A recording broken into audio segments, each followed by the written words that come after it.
Hello, listeners. Today we're joined by Captain White and Officer Baird from Wichita PD. If you two could take a second, introduce yourselves. Brian White, Captain, Wichita Police Department. Tim Baird, Officer, Wichita Police Department. And could you guys explain your roles with BWC? I'm the project manager. I kind of run as the administrator, trainer, moderator, everything else really. Great. No worries, thank you. What has been your agency's involvement with body-worn cameras so far? In 2011, we started a pilot program. We started off with 20 cameras. We've worked our way up to about 60 cameras about a year and a half ago, and then we want to move into full implementation. Currently today, we have about 200 cameras on the street, and we'll need to get to 429 to have full implementation, and we expect to have that in about the next 6 weeks. What do you see as the greatest benefit of implementing body-worn cameras at your agency? The greatest benefit is really more accurately documenting events, and it really breaks down into three basic things that benefits us. Investigating citizen complaints, assistance with prosecution of criminal cases, and communicating with the public on high-profile incidents where there may be questions about officers' conduct. And what about the greatest challenge?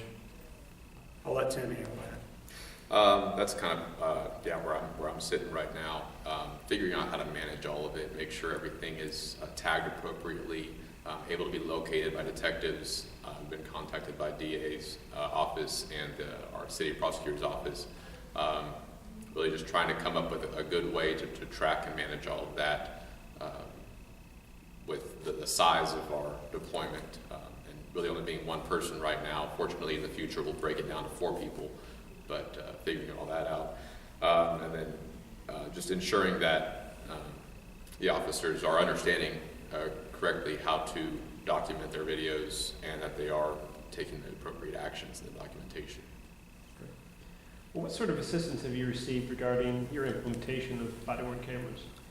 Really, the greatest help we had was in our policy development and just kind of scouring across the country different policies and how folks had developed those policies over time. One thing that, and I've been through the toolkit that's online, I've looked through the entire toolkit, and really it's an excellent tool to help you with really what is your core, which is your policy. Right.